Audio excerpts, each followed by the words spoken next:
Hello everyone. इस video में मैं डिस्कस करने वाला हूं ज़ीनॉन हेक्साफ्लोराइड XCF6। पहले हम इसका स्ट्रक्चर लेंगे, प्रिपरेशन और उसके बाद फिर प्रॉपर्टीज। तो सबसे पहले देखते हैं कि XCF6 का स्ट्रक्चर क्या है और उस स्ट्रक्चर के लिए पहले जरूरी है हाइब्रिडाइजेशन निकालना। ये थोड़ा हटके है, देखते हैं क्या है। स्ट्रक्चर में सबसे पहले हम ज़ीनॉन लेंगे और जैसा मैंने आपको बताया है कि सिंपल कैलकुलेशन हाइब्रिडाइजेशन यही है। आप पूरे वैलेंस इलेक्ट्रॉन्स लिख लीजिए। तो 1 2 3 4 5 6 7 8, ये 8 वैलेंस इलेक्ट्रॉन हमने लिख लिया। और यहाँ पे 6 फ्लोरीन है। इसका मतलब एक एक इलेक्ट्रॉन जो है ज़ीनॉन का, ये फ्लोरीन के साथ बॉन्डेड होगा। तो ये देखिए आप, यहाँ पे हम 6 ले लेंगे। तो ये कितना, 3 2 5, ये 6 हो गया। इसका मतलब जो है, ये जो दो इलेक्ट्रॉन हैं ये हो गए लोन पेयर।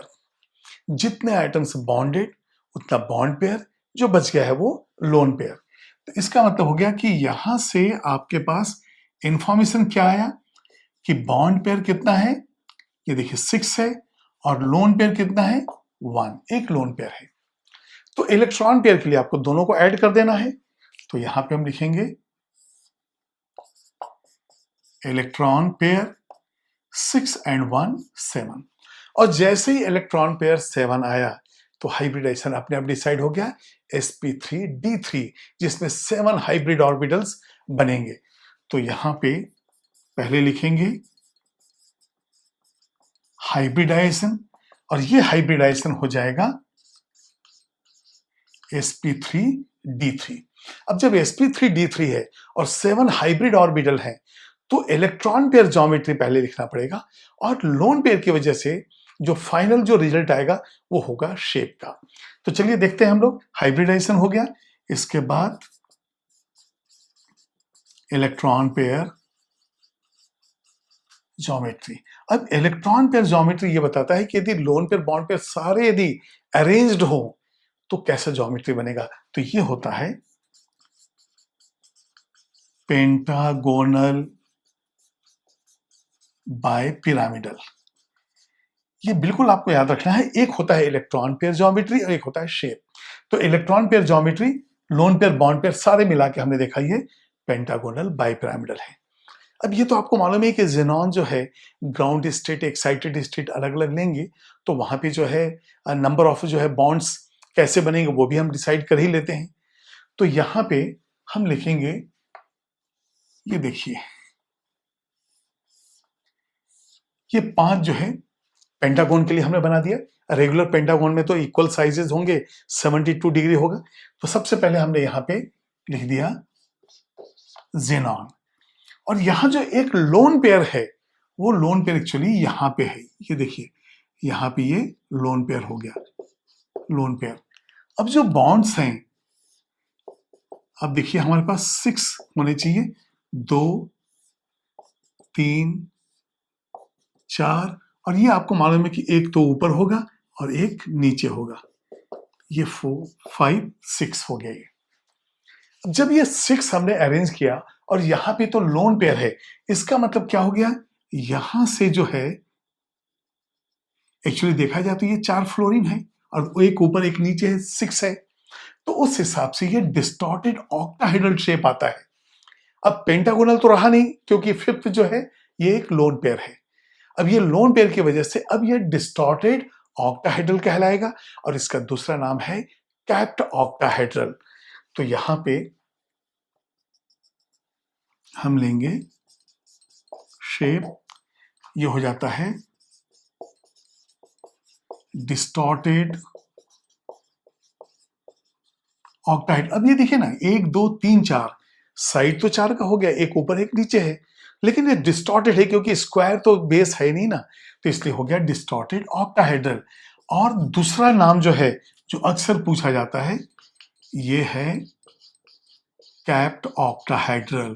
ये नाम आपको याद रखना है, क्योंकि square, bipyramidal, octahedral, distorted octahedral, ये सब कॉमन चीजें हैं। थोड़ा हट के नाम हो जाता है कैप्ट ऑक्टाहेड्रल। अब कैप्ट ऑक्टाहेड्रल यदि है तो देखिए अब किस तरह से स्ट्रक्चर दिखेगा। ये देखिए इस तरह से, अब यहां से ये हो जाएगा, ये ऐसा। अब ये तो मालूम है कि यहां से ये लोन पेयर था, उसको छोड़ दीजिए आप। ये हो गया आपका जेनॉन और फ्लोरीन 1 2 3 4 5 और ये 6 ऐसा।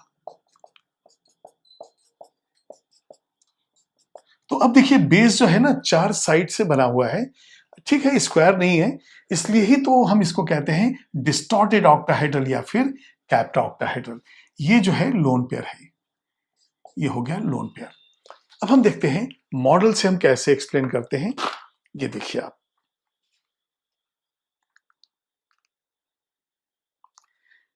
यहां पे देखिए आप, जब हम बेस को 5 बताते हैं ना, ये देखिए, ये आपका जो है इस तरह से दिखेगा कि यहां पे 1 2 3 4 5, ये 5 एक ही बेस में है और एक ऊपर है और एक नीचे है। तो इसको मैं इस तरह से अरेंज कर देता हूं फिफ्थ वन को। ये देखिए आप 1 2 3 4 और ये फिफ्थ था, ये इसको ही हमने इस तरह से रिप्रेजेंट कर दिया। ये लोन पेयर हो गया, देखिए एक लोन पेयर है। अब 5 का बेस एक ऊपर एक नीचे, तो नेचुरली इसको हम कहेंगे पेंटागोनल बाइपिरामिडल, लेकिन ये होगा इलेक्ट्रॉन पेयर ज्योमेट्री। अब इस लोन पेयर की वजह से अब इस लोन पेयर को हम हटा देते हैं।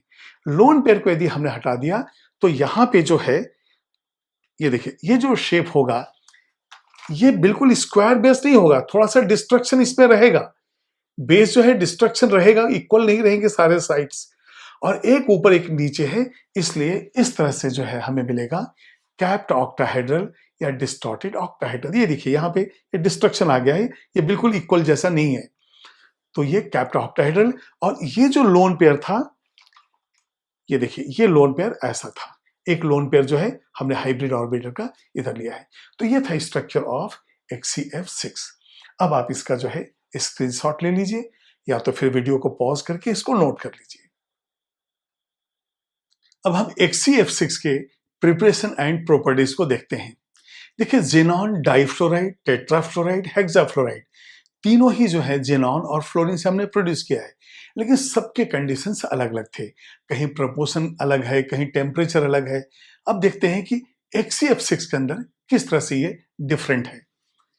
तो प्रिपरेशन में पहला हम लेंगे, ये देखिए जेनॉन प्लस फ्लोरीन, और यहां से हमें मिलेगा XCF6।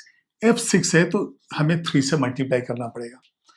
अब यहां जो प्रपोर्शन है ये मेंटेन होता है 1:20।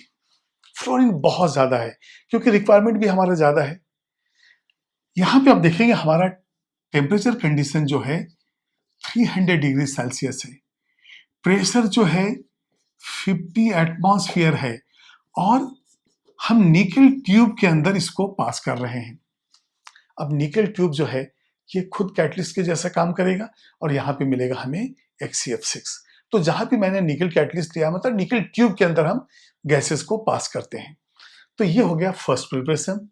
इसके बाद सेकेंड लेते हैं, यदि हम XCF4 लेते हैं। अब देखिए XCF4 में 2 ही तो फ्लोरीन की कमी है, तो उसको हम यहां से पूरा कर देते हैं। ये हो गया O2F2, डाई ऑक्सीजन डाइफ्लोराइड। यदि ये दोनों फ्लोरीन यहां ऐड हो जाएं तो क्या निकलेगा, O2 गैस लिबरेट हो जाएगा। तो यहां पे प्रोडक्ट हो गया XCF6 और साथ में आ गया ये O2, ये इस तरह से। तो जेनॉन हेक्साफ्लोराइड इस तरह से बनता है। अब ये देखिए XCF6 जो है ये भी क्रिस्टलाइन सॉलिड जैसा कि XCF4 था, लेकिन इसका मेल्टिंग पॉइंट काफी कम है 49.5, वहां तो 100 से ज्यादा था। तो ये जो है 2 प्रिपरेशन हो गए, और कलरलेस क्रिस्टलाइन सॉलिड ये हमने लिया। अब लेंगे हम इसके प्रॉपर्टीज।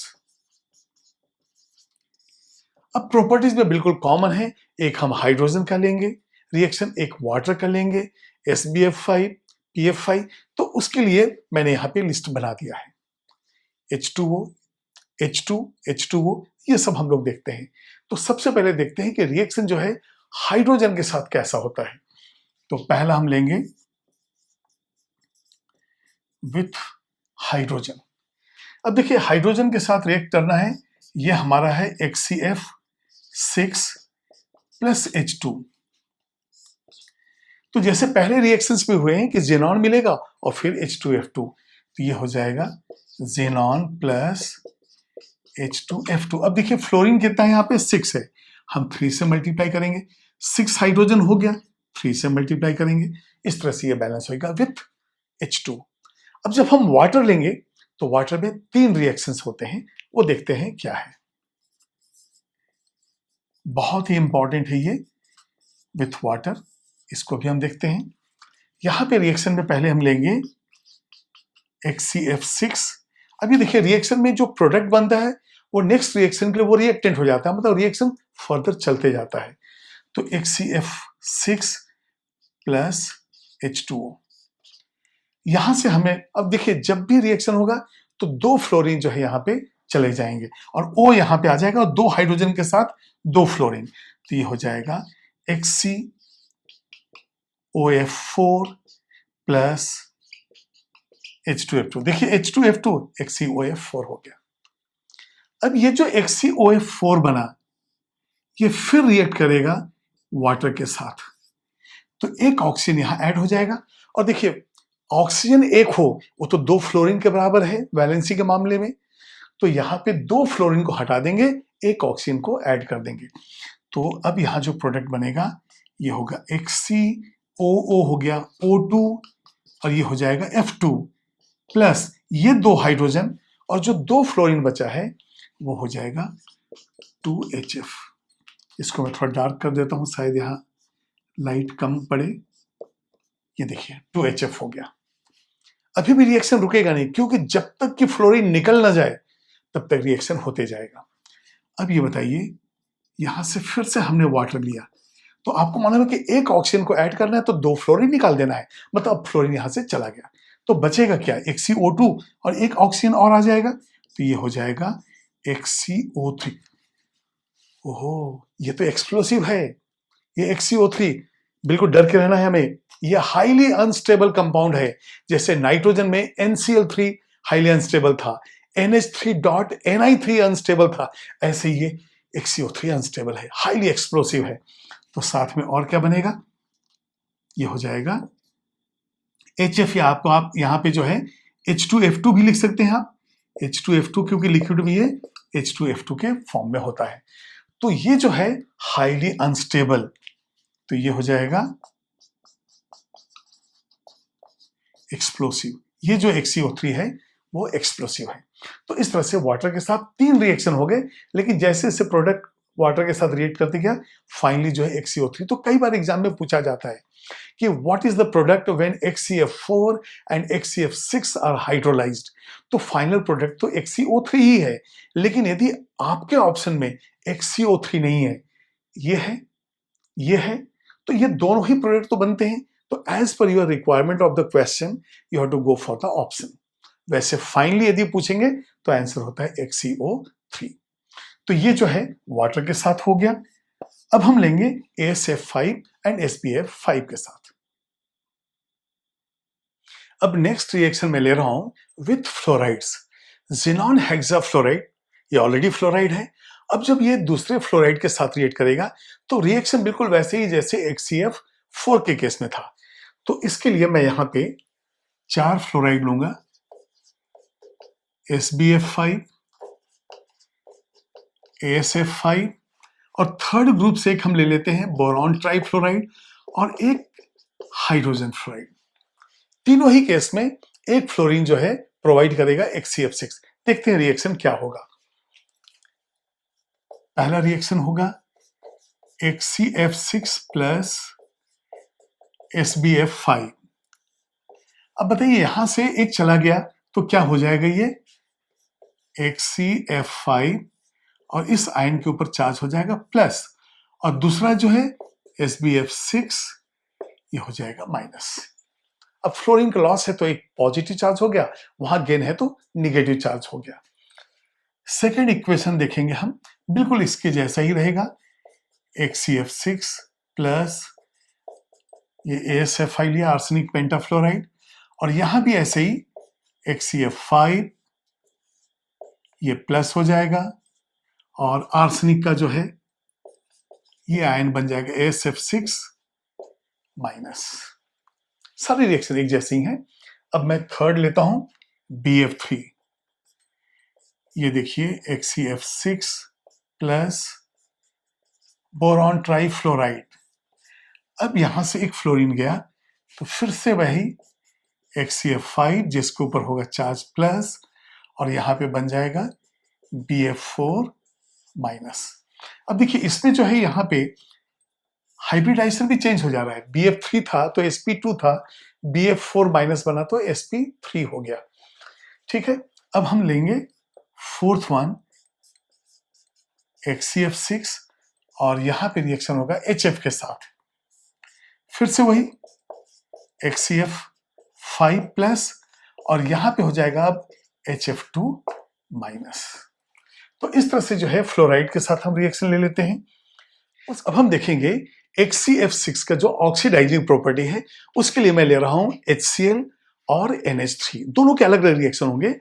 HCl में क्लोरीन का जो ऑक्सीडेशन स्टेट है वो है -1। अब यदि HCl Cl2 दे दे तो ऑक्सीडेशन है। अमोनिया में नाइट्रोजन का ऑक्सीडेशन स्टेट -3 है, यदि ये नाइट्रोजन दे दे ये भी ऑक्सीडेशन है। तो यहां पे नेक्स्ट इक्वेशन फोर्थ हम लिखेंगे ऑक्सीडाइजिंग प्रॉपर्टी। तो यहां पे हम लिख देंगे oxidation of HCl and NH3। ये दो कंपाउंड का हम देखेंगे किस तरह से ऑक्सीडेशन होता है। तो पहला रिएक्शन लिखेंगे हम HCF6, ये देखिए आपका HCF6 जो है प्लस HCl। अब जब ये ऑक्सीडाइजिंग एजेंट है तो ये अपने आप को रिड्यूस करेगा, यहां से बन जाएगा Xc। इसके बाद यहां से देखिए आप 6 फ्लोरीन है तो हाइड्रोजन को भी आप 6 कर दीजिए तो ये हो जाएगा 3 टाइम्स H2F2 और बचेगा क्या 3 टाइम्स ऑफ Cl2, ये हो जाएगा 3 टाइम्स ऑफ Cl2। इसी तरह से अमोनिया का लेंगे हम, सेकंड जो है HCF6 प्लस अमोनिया। अब यहां पे भी नाइट्रोजन का जो है N2 में जीरो ऑक्सीडेशन स्टेट तो -3 से 0, ये ऑक्सीडेशन हो गया तो जेनॉन तो रिड्यूस हो गया, प्लस यहां पे थोड़ा हटके प्रोडक्ट है NH4F और यहां से होता है N2। ठीक है, अब यदि ये 6 है, यहां पे देखिए फ्लोरीन है तो फ्लोरीन 6 है तो मुझे फ्लोरीन को 6 करना पड़ेगा। अब हाइड्रोजन कितना हो गया 24, तो इसको आपको 8 से मल्टीप्लाई करना पड़ेगा। अब देखते हैं जेनॉन बैलेंस है, फ्लोरीन 6 बैलेंस है, नाइट्रोजन 8, 6 + 2 8 बैलेंस है और 8 3 24 हाइड्रोजन, 6 4 24 हाइड्रोजन बिल्कुल बैलेंस है। तो यहां पे हम क्या लिखते हैं HCl is oxidized to Cl2 and NH3 is oxidized to N2। तो यहां पे लिखेंगे HCl is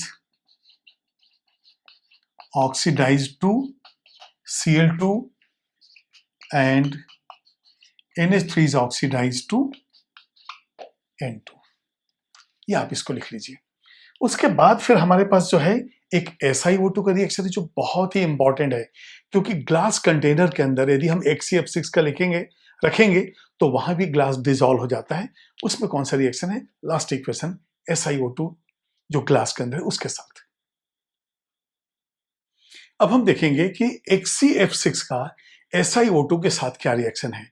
जैसा आप जानते हैं कि जो हाइड्रोजन फ्लोराइड या हाइड्रोफ्लोरिक एसिड जो है उसको हम ग्लास के अंदर स्टोर नहीं कर सकते। क्यों, ग्लास के अंदर होता है SiO2 जो अटैक करता है HF और वहां पे हाइड्रोफ्लोरोसिलिसिक एसिड बनाता है। इसी तरह से हम देखेंगे कि HCF6 भी जो है वो ग्लास को अटैक करता है, तो यदि ग्लास को अटैक किया तो उसके अंदर तो डिसॉल्व हो जाएगा ग्लास। इसलिए हम क्या करते हैं, जो निकेल एलॉय जिसे हम मोनल मेटल कहते हैं वैसे कंटेनर में हम HCF6 को स्टोर करते हैं। तो सबसे पहले देखते हैं कि HCF6 का स्टेप वाइज किस तरह से SiO2 को ये डिसॉल्व करता है जो ग्लास के अंदर है। तो ग्लास कंटेन्स SiO2 पहला पॉइंट, तो यहां लिखेंगे हम ग्लास कंटेन्स SiO2 और HCF6 का जो इसके साथ रिएक्शन हो जाता है HCF6 dissolves glass, hence HCF6 is stored in containers made up of nickel. और वो जो एलॉय है ये कहलाता है मोनल मेटल। ठीक है, तो अब यहां पे हम देखेंगे कि जो SiO2 है वही तो डिसॉल्व होता है, ग्लास कंटेन SiO2, और HCF6 जो है ग्लास को डिसॉल्व करता है, मतलब it reacts the SiO2 content. तो यहां पे हम देखेंगे it reacts with SiO2 of glass. अब रिएक्शन देखेंगे हम लोग। ये देखिए HCF6 है और ये SiO2 है। हर बार जो सिलिकॉन है वो टेट्राफ्लोराइड बनाएगा, मतलब SiF4 बनाएगा। तो सबसे पहले तो हम यहां लिख देंगे SiO4। हर रिएक्शन में अभी SiF4 बनने वाला है। अब यदि मान लिया तो वहां पे हमने लिख लिया, इसके बाद यहां पे हो जाएगा HCOF4, तो इसको 2 टाइम्स करना पड़ेगा। तो देखिए 2 जिनॉन हो गया, 2 ऑक्सीजन हो गया, और 8 4 12 12 जो है फ्लोरीन है, बिल्कुल बैलेंस है। अब जो ये HCOF4 जेनॉन ऑक्सी टेट्राफ्लोराइड जो बना, ये फिर SiO2 के साथ रिएक्ट करेगा। तो अब यहां से फिर हम प्लस SiO2 लेंगे। जब भी एक ऑक्सीजन ऐड होगा 2 फ्लोरीन यहां से चला जाएगा। तो अब आपके पास प्रोडक्ट हो जाएगा 2 टाइम्स ऑफ HCO2F2। इसके बाद यहां से ये सिलिकॉन और ये हो जाएगा SiF4। अब देखते हैं हम लोग बैलेंस है कि नहीं। 2 जेनॉन बैलेंस है, ऑक्सीजन जो है 4 है, 2 यहां से बैलेंस है। फ्लोरीन जो है टोटल 4 and 4 8, तो ये देखिए 8 बैलेंस है। सारा चीज बिल्कुल बैलेंस है, लेकिन रिएक्शन अभी भी रुका नहीं है। तो यहां से फिर से यहां SiO2 रिएक्ट करेगा, और यहां जो प्रोडक्ट बनेगा वो हो जाएगा HCO3 प्लस SiF4। तो अब यहां पे हम जो है बैलेंसिंग में देखते हैं, ये तो 2 हो गया, Xc 2 टाइम्स हम कर देंगे, यहाँ पे 4 और 2 6 हो जाएगा, और यहाँ पे जो है सिलिकॉन SiF4 इस तरह से हो जाएगा। तो HCO2F2 और यहाँ पे SiO2, 2 जेनॉन 6 ऑक्सीजन बैलेंस है, फ्लोरीन 4, सिलिकॉन भी बैलेंस है। इस तरह से जो है HCO3 जो है फाइनल प्रोडक्ट हमें मिलता है। तो ग्लास डिसॉल्व इसकी वजह से होता है।